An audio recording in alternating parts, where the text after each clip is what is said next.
Hello friends, मेरे YouTube channel पुष्प academy में आप सभी का एक बार फिर से स्वागत है। आइए हम सब मिलकर रामायण के पार्ट 2 को शुरू करते हैं। हमारा यह पाठ लयबद्ध रहे, इसके लिए हम पार्ट 1 के लास्ट दोहे से इसकी शुरुआत करते हैं। तो चलिए हम श्री भगवान राम का नाम लेकर पार्ट 2 को शुरू करते हैं। जय श्री राम। वह शोभा जु समाज सुख, कहत न बनत खगेश।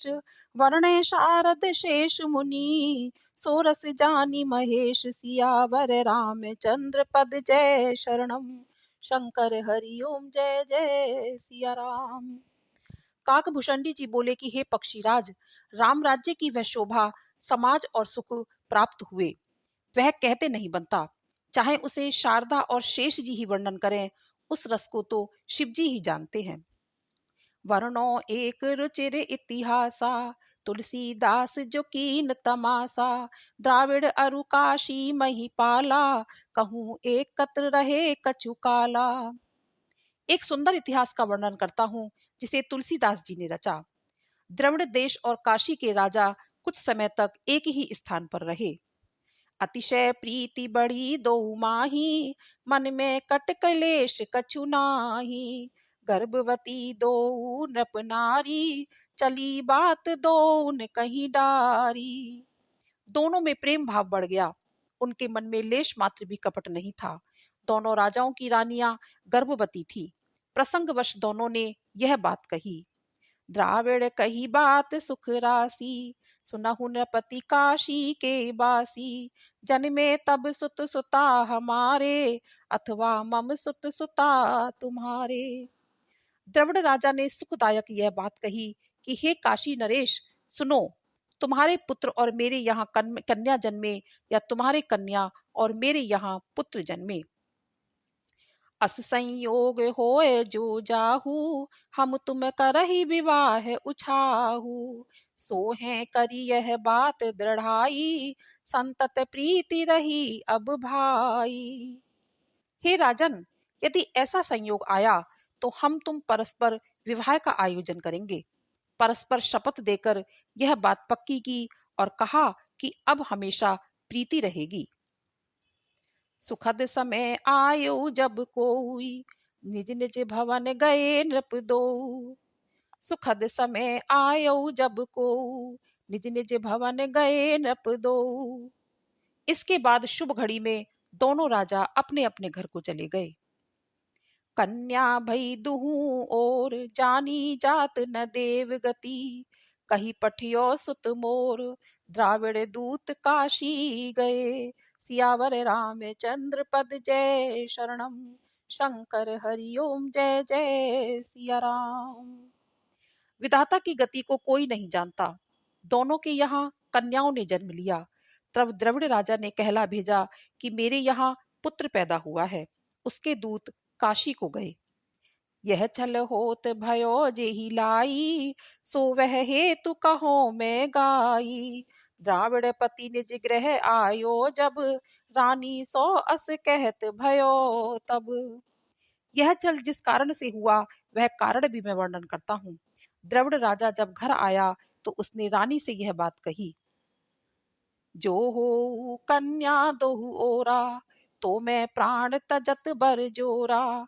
सुनी रानी राजा मुख बानी, मन में बहुत भांति भय मानी। उपरोहित कह बिहसी बुलाई, नृपतुराय यह बात बुझाई। मम अहि बात तुम्हारे हाथा, नहीं तो प्रभु मैं हो अनाथा। यदि दोनों ओर कन्याएं हुई तो मैं निश्चय ही अपने प्राण त्याग दूंगा। रानी ने राजा के मुख से यह बात सुनी तो वह बहुत घबरा गई। रानी ने पुरोहित को बुलाकर राजा से छिपाकर यह बात बताई, मेरा सुहाग आपके हाथ में है, वरना मैं अनाथ हो जाऊंगी। रानी द्रव्य दीन नहीं थोरी, भई माया वश द्विज मति भोरी। सेवक सेवकायन वश कीन सी, आदर मान दान बहु दीन सी। रानी ने पुरोहित जी को बहुत सा धन दिया। पुरोहित की बुद्धि लोभ से मारी गई। रानी ने सेवक सेविकाओं को भी बहुत सा द्रव्य मान और आदर देकर अपने वश में कर लिया।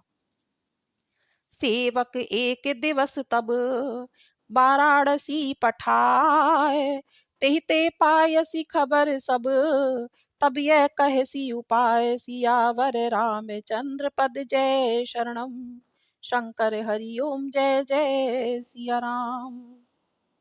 एक दिन एक सेवक को काशी भेज दिया। उससे जब समाचार मिले कि वहां भी कन्या हुई है, तब यह उपाय किया। पुत्र नाम धरि गुप्त रखायो, 12 वर्ष न द्वार दिखायो, विदूषण कहे न को पेखे, ब्याह समय सब को देखे। अपनी कन्या का नाम रानी ने पुत्र जैसा रखा और उसे गुप्त रखा। 12 वर्ष तक द्वार भी नहीं दिखाया।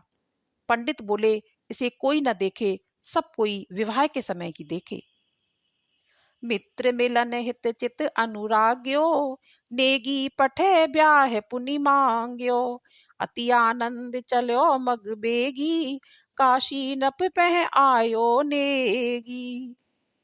द्रविड़ राजा का मन काशी नरेश मित्र से मिलने को उत्कंठित हुआ, अतः उसने नेगी को भेजकर ब्याह की मांग की। रास्ते में अत्यंत आनंद से चलकर नेगी नामक दूत काशी नरेश के यहाँ पहुंचा। नृप मन मुदित पत्रिका बाची, ले आयो बारात रंग राची, आयो ब्याहन द्राविड़ राजा, खुली बात उपजी अति लाजा। राजा ने प्रसन्नता पूर्वक चिट्ठी को पढ़ा और बोला कि बारात ले आए। द्रविड़ राजा ब्याहने आए तो बात खुल गई। तब उसे बड़ी लज्जा हुई। क्रोधातुर काशी अवनीशा, कह कटी हो द्राविड़ नृपशीषा, यह सुनी द्राविड़ अधिक डराने, निज छल समुझी समुझी पछताने। क्रोधित होकर काशी नरेश बोले, मैं द्रविड़ राजा का शीश काट दूंगा। यह सुनकर द्रविड़ राजा घबरा गए और अपना छल कपट जानकर पछताने लगे। अति सबीत अति दीन हवे, गह जय तुलसीदास, पाही पाही कही पाए परी, कहे करो दुख नाश, सियावर रामचंद्र पद जय शरणम। घबराए हुए राजा द्रविड़ वहां गए जहां पर तुलसीदास जी रहते थे। वे रक्षा करो, दुख दूर करो कहते हुए तुलसीदास जी के चरणों पर गिर पड़े। तब काशी नृप कहे बुलवायो, तुलसीदास हित कर समुझायो, सुत कही सुता जो ब्याहन आयो, होए पुत्र तो होए बधायो। इस पर तुलसीदास जी ने काशी नरेश को बुलवाया और बड़े प्रेम से समझाया कि यह पुत्र कहकर कन्या को ब्याहने आए हैं। यदि यह पुत्र हो जाए तो ब्याह होगा कि नहीं।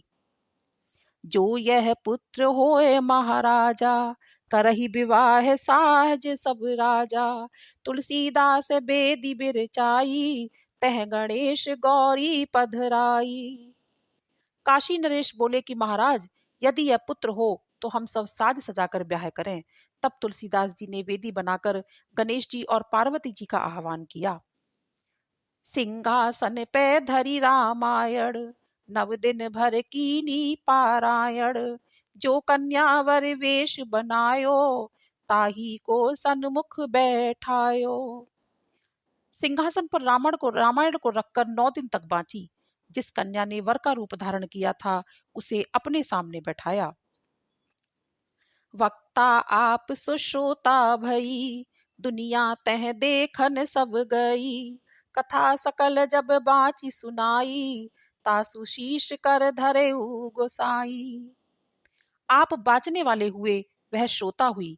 वहां पर सारी दुनिया देखने को आई।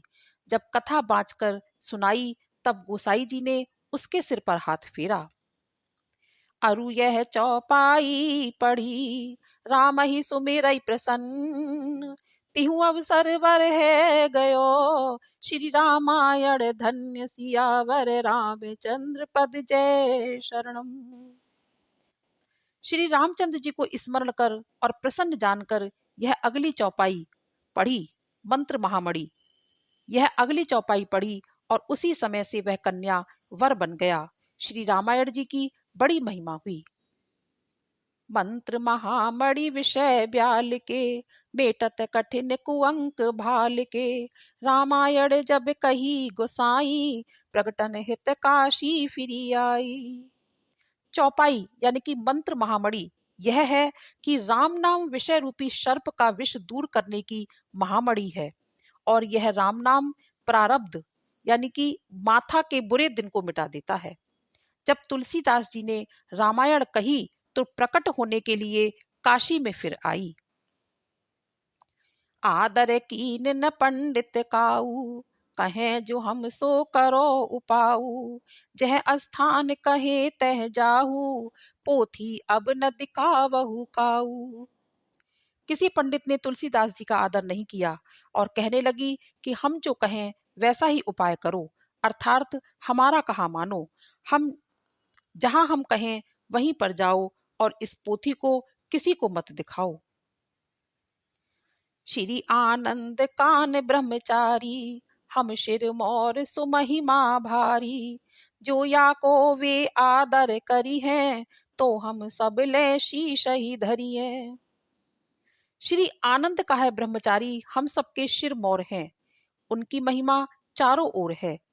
यदि वे इस पोथी का आदर करेंगे तो हम सब भी इसको अपने सिर माथे पर रखेंगे। गए आनंद काहे पह तत्पर, करत प्रशंसा प्रसन्न परस्पर। पोथी की चर्चा पुनि कीनी, देखन हेतु सोले धरी लीनी। तुलसीदास जी फौरन आनंद काहे के पास गए और एक दूसरे की प्रशंसा करने लगे। फिर तुलसीदास जी ने पोथी की बात चलाई तो उन्होंने उसे देखने के लिए रख ली। कछु दिन पड़ी सहित अनुरागन, गए गोसाई पोथी वांगन। उन्होंने कुछ दिन अनुराग के साथ पोथी पढ़ी। बाद में तुलसीदास जी पोथी मांगने गए। पोथी दई अरु अस कहो, होई है आदर लोक। निज प्रमाण करी लिख दियो, यह अद्भुत श्लोक। सियावर रामचंद्र पद जय शरणम। शंकर हरिओम जय जय सिया राम। पोथी को देकर बोले कि इसका सब लोकों में आदर होगा, और फिर अपने प्रमाण के लिए यह अनोखा श्लोक लिख दिया। आनंद कानने, हासी मंज गमस तुलसी तरु। कविता मंजरी भांति, राम भ्रमर भूषिता। इस आनंद कानन में तुलसीदास जंगम तुलसी वृक्ष के समान है, जिसकी कविता रूपी मंजरी राम रूपी भ्रमर से विभूषित है।